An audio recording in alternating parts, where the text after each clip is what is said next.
All right, I now understand it's time for us to go to Mission Control. They should be hearing us. Josh, are you there?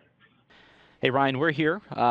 Thanks for tossing it to us. I'm Josh Byerly here inside Mission Control Houston. I am Now currently. it's time for us to go to Mission Control. For the past 30 minutes, I've been talking with Ball High School in Galveston, Texas, talking about some of the amazing things that are happening here at NASA, as well as the International Space Station. We are connected to Mission Control, I understand. Josh, are you there? Yeah, we're here, Ryan. This is Josh Byerly here inside Mission Control. We want to thank you guys for joining us here.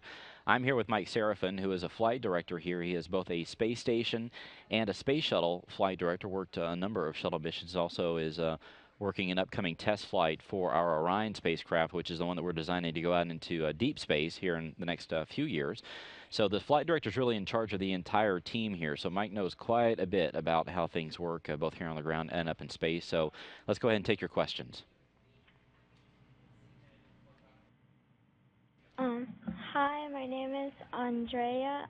Um, how many people fit in the space shuttle and space station? Hi, that's a good question. Welcome to Mission Control. The space shuttle, we have seats for 7 people to fly up on that. And on the space station, we've got enough room to sleep 6 people. So right now we've got 6 astronauts and cosmonauts staying on board the International Space Station.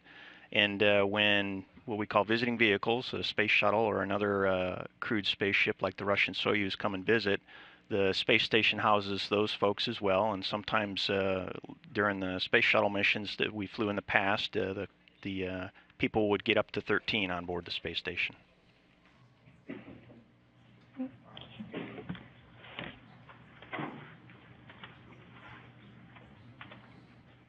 Who's next?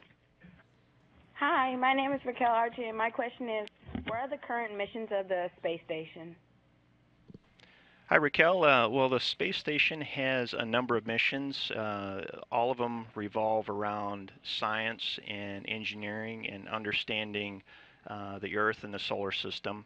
Right now, we've got experiments on board, physics experiments like the alpha magnetic spectrometer that are measuring particles out there in space. It sees billions of particles a month. We are studying the human body and how that changes in a microgravity environment.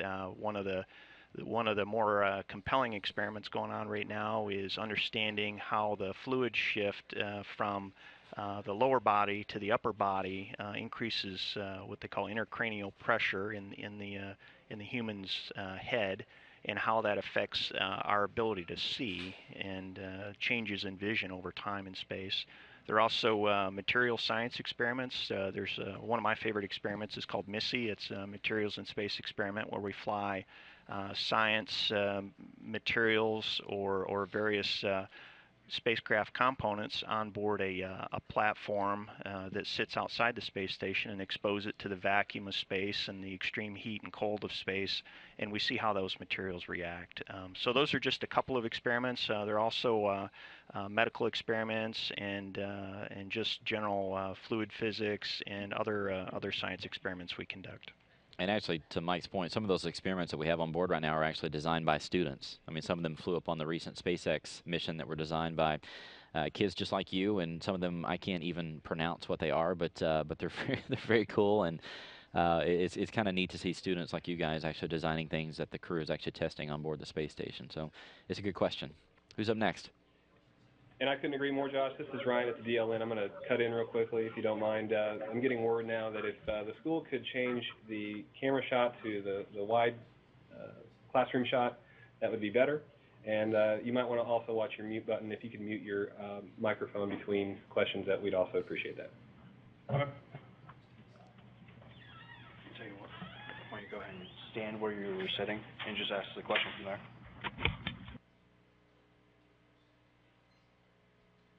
So do we have another question?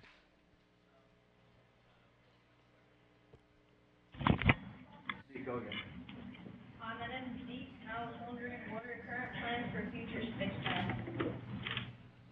So I think the question was, what are our current plans for future space travel?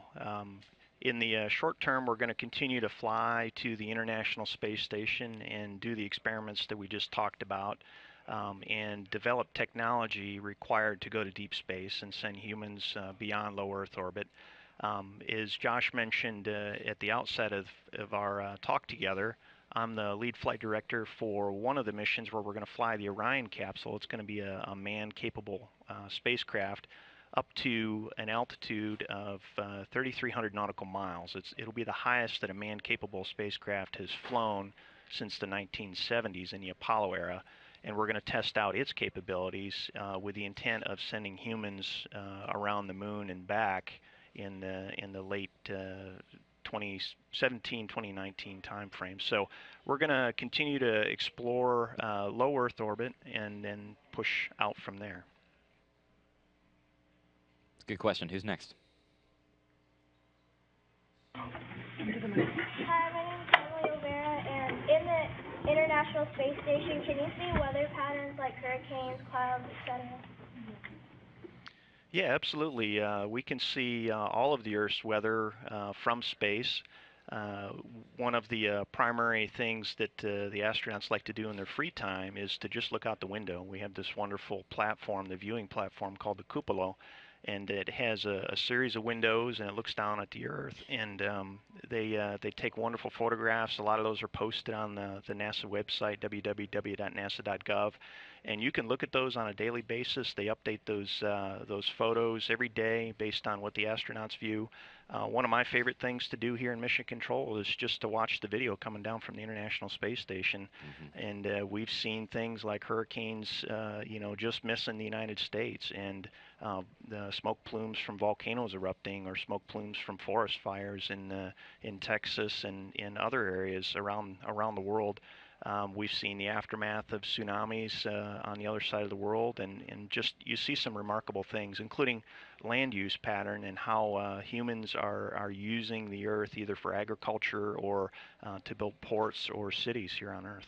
Matter of fact, there's some wildfires in New Mexico and Colorado that they flew over yesterday and tried to get some pictures of. And of course, like Mike said, just log on to the NASA website and you can see any of those pictures. Some of them have gotten just a ton of views on the website because they're so remarkable to take a look at them. So if you haven't seen it, go check it out. You can probably also spot your hometown in some of those pictures as well. Galveston's kind of easy to spot, so. Yeah, Galveston is a real easy place to see. You just follow the Texas coastline along, and then you'll see Galveston Bay, the Trinity Bay area, and then Galveston sitting just below it. It's pretty easy to spot on a nice clear day. Yeah. Who's up next?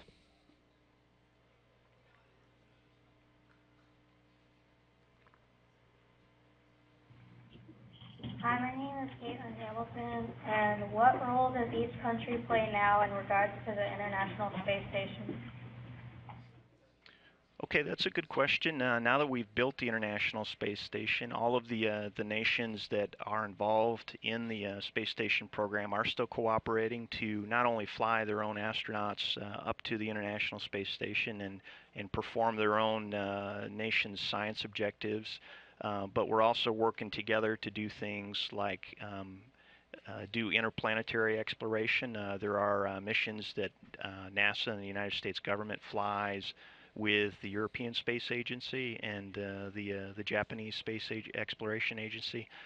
We've got a lot of joint missions that are going on together, partly because they're really expensive and we want to share the cost, but also because it's important to cooperate with other nations. You use that as a foundation to just have a good working relationship together. It also shows the importance of learning other languages, which is going to be critical to, I think, you guys and everybody that comes behind you. I mean, most of our astronauts, if not all of them, speak some amount of Russian, and some of them speak Japanese, so it's important to be able to communicate with all of our different partners on board to learn about those different cultures and their languages as well. Right, and one of the more unique things you learn when you get into a field like space flight and engineering is that math and science are a universal language in of themselves, because you don't need to translate any of that. It's the same in Russian and Japanese and English as it is any other language.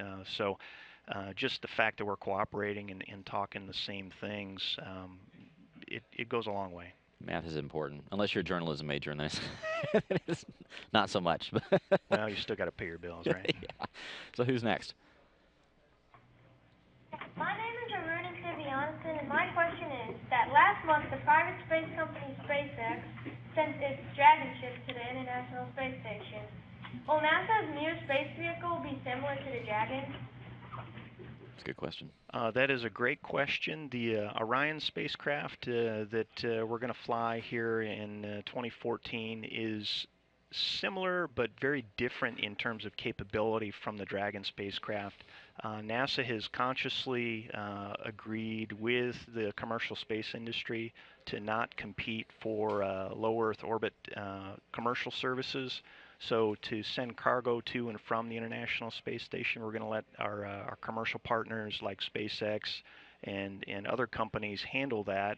But for the what we'll call the high ground above low Earth orbit and services that go outside of what the International Space Station flies to, altitudes in excess of 500 nautical miles, that is where NASA will continue to explore and push out from Earth, not only just to see what the environment is like, but also to learn about the benefits of space.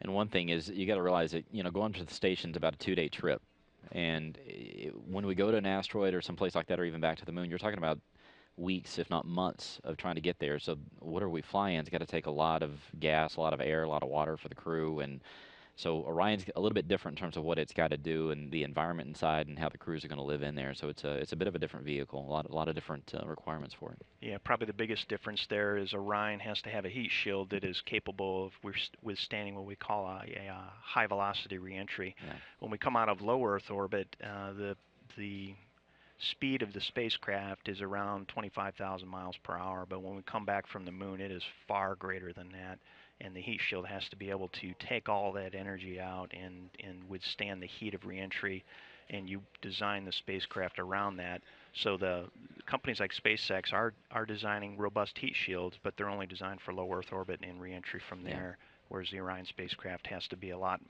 more robust and capable of withstanding a far greater heat. Yeah. So who's next?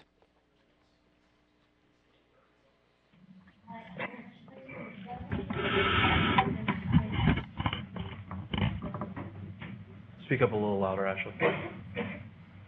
What would you consider NASA's greatest accomplishment to be? What was that question? NASA's great. What is NASA's greatest accomplishment? Okay.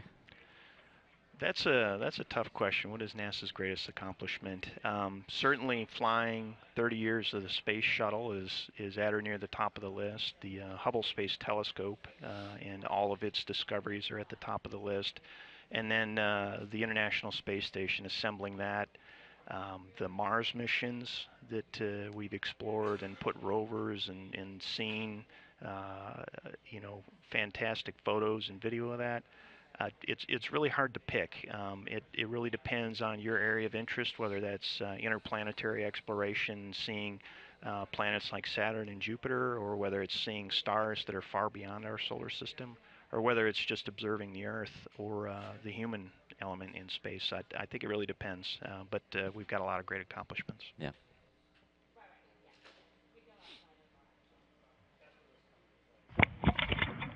Hello, my name is Drew. My question is, how does the space station avoid running other spacecraft or satellites orbiting the Earth? I'm sorry, could you repeat that question, please? How does the space station avoid running into other satellites or spacecraft orbiting the Earth?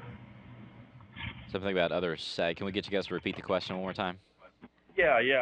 He asked, how do you avoid running into other spacecraft and satellites while orbiting the Earth? Yeah, that's a great question. Certainly avoiding other spacecraft and man-made debris, as well as natural debris that exist out there in space, meteoroids and micrometeoroids, is one of the key things that we do here in Mission Control. We've got a lot of information out there about where objects are and where they orbit relative to the space station. We know exactly where the space station is, and we have a pretty good idea where a lot of other debris is in space, and we use that to basically track or map where they are relative to each other. So if you've got, for example, two vehicles on a road and there's an intersection coming up, you want to know that they're going to cross that intersection at different times. So what we do here in Mission Control, working with a number of our counterparts outside of Houston is to track where those objects are relative to the space station, and then make sure that they're not going to intersect at the same time. Occasionally, we do find that there's going to be a pretty close call, and what happens in those cases is we actually move the space station out of the way, and we perform what's called a debris avoidance maneuver, and we literally push the space station to a higher orbit or a lower orbit and get it out of the way so that it crosses that intersection at a different time. And keep in mind the space station weighs about close to 1 million pounds, so that's there actually is somebody here in Mission Control that technically steers the thing, and it's called an ADCO, Attitude Determination and Control Officer, and they can work to. The U.S. has a bit of a different way of steering the station than the Russian side does, but yeah, they can just move it. It's one thing you can do in space you really can't do here on Earth. So, who's next? Hi, my name is Carson, and I was wondering, with all the training that the astronauts do, how do they prepare the astronauts for like motion sickness and such things? Right. Yeah, if we can get you guys to get a little bit closer to the phone, I think we'll be able to hear you a little bit better. Carson, why don't you kind of come around? Hold on 1 second, guys. Sorry about that. Wait, repeat the question again. Go ahead. Okay. With all the training that the astronauts do, how does the training prepare them for things like motion sickness? Okay. Good question again. The astronauts actually, we train them to experience what is essentially weightlessness or microgravity before they ever fly. We have an aircraft that some people call it the Weightless Wonder, where we fly people and they experience short periods of microgravity or weightlessness, and that gives you the experience of floating in space or free falling for short periods of time. So we know what that feels like. And then there's a lot of other physiological training, so performing exercise and just general strength and conditioning that people do before they fly that we know helps combat the space sickness or occurrence of space sickness. So there's things that we can do that are considered preventative measures, but then we also train people to experience what it's going to be like before they ever get there, so they know what it's like, and they know how to combat that. Good question. Who's next?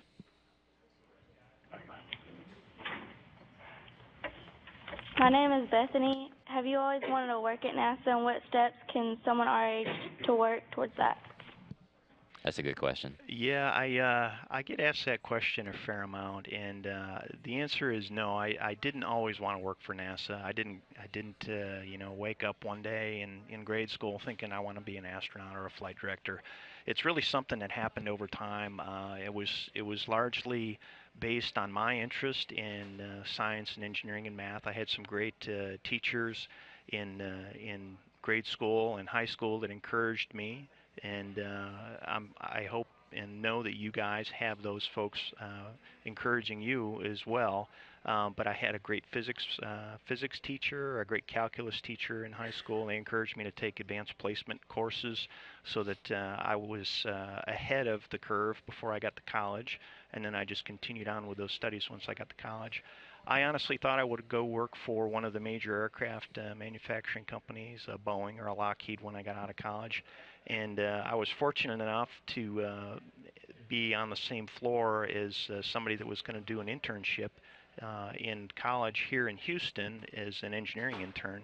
And we got talking about it one day, and we were friends and in the same classes. And he told me I was, hey, I'm going to Houston next semester to be an intern at NASA. And that got me interested, and I applied. I figured, what's the worst that can happen? They'll tell me no, So I applied, and I was accepted. So a lesson to you guys is follow your interest and take chances.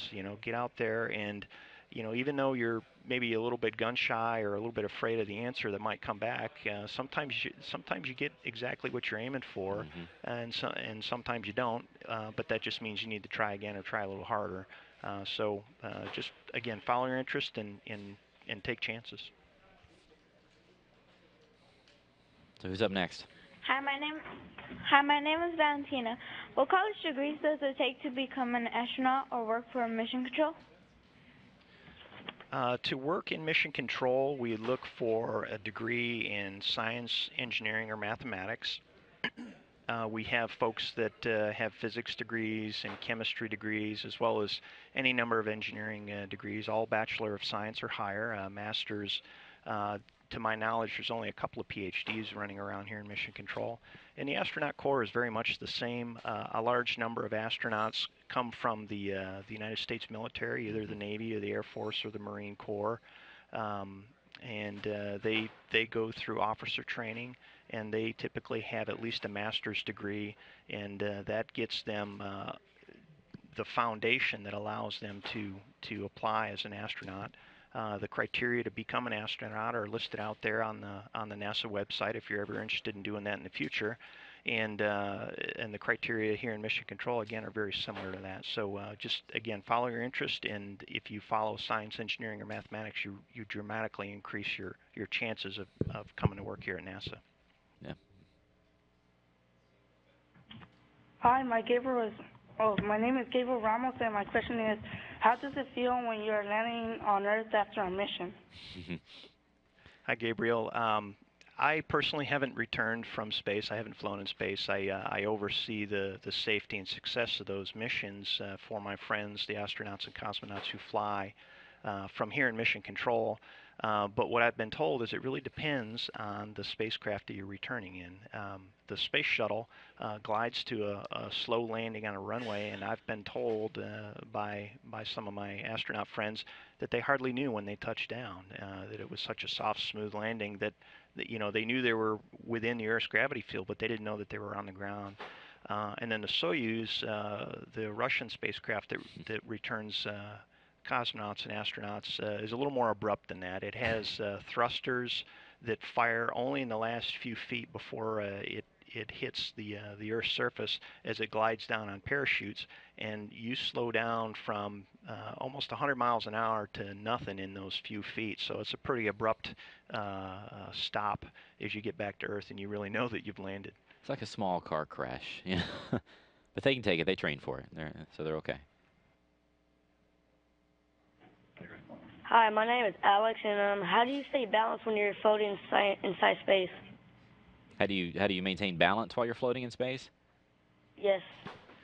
Yeah, the astronauts have a lot of what we call handholds and footholds in the cabin as they're floating weightless in space. And what they'll do is they'll just tuck their foot underneath a strap or a handle, and they'll just hold on to that. You don't need a whole lot of strength to hold on to things in space because you're weightless. So the only thing you need to do is control your momentum and motion in space, because the harder or faster you're moving, the harder it is to slow you down. So they just delicately hold themselves either with a handhold or foothold. So like if you're using a camera, you tuck your foot under a strap, and then you use that to basically brace yourself against the floor, ceiling, or wall, and then you use both your hands. So it's a pretty simple process. I've been told that after a few days of flying, you really get a sense of how to perform that. And it's kind of funny sometimes when you see a brand new astronaut coming up for the first time, they kind of use a little too much force. They're a little too aggressive in how they're maneuvering around or how they grab a handhold, and they look kind of clumsy for a few days, but after a while they really get the feel of it down, and they do really well. Yeah. All right, that's a wonderful answer. I'm going to cut in again. This is Ryan at the DLN. I believe we only have about a minute left with Mission Control, so I may want to allow Josh and or Mike to say any parting words of inspiration before we say goodbye. You want to wrap it up? Yeah, I just want to thank you guys for being with us, and again, welcome to Mission Control. You guys are just down the road from us, so please come visit us. We've got the rocket park out here in front of NASA, and anybody can come see that. It doesn't cost a dime. You just need to get there during daylight hours, and you can see rockets that have flown in the past. We've got the visitor center here, and if you know somebody here at NASA, you're certainly welcome to come visit us. Maybe I'll see you here in Mission Control someday. But other than that, listen to your teachers, keep studying, make sure that you follow your interest, and take chances when it comes time to apply to a college or find a job. You never know where that's going to lead. Even though you might not find the ideal job right out of school, it'll provide contacts and friends, and it'll let you know what you're interested in and what you're not interested in, and that's valuable information. You're the only one that knows what's right for you, so make sure you take chances and make those decisions. Yeah. So thank you guys down there in Galveston. Like Mike said, come see us sometime. We've got some of the coolest jobs in the world, and hopefully one of these days you guys will be here working with us. So thanks to you guys, and thanks to you, Ryan, for letting us talk to the students. All right, guys, you want to say thank you? We'll see you later.